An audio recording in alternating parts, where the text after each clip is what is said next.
ఆ స్త్రీ దైవజనుడు తన ఇంటికి వచ్చి భోజనము చేయలాగున ఆయనను ఆహ్వానిస్తూ ఉంది.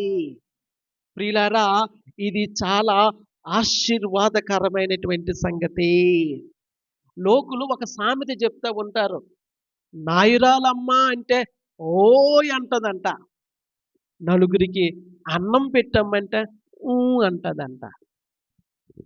నాయురాలమ్మ అంటే ఓయ్, నలుగురికి అన్నం పెట్టమ్మంటే ఊ. ప్రియులారా, అటువంటి స్త్రీ కాదు ఈమె. గనురాలైన స్త్రీ.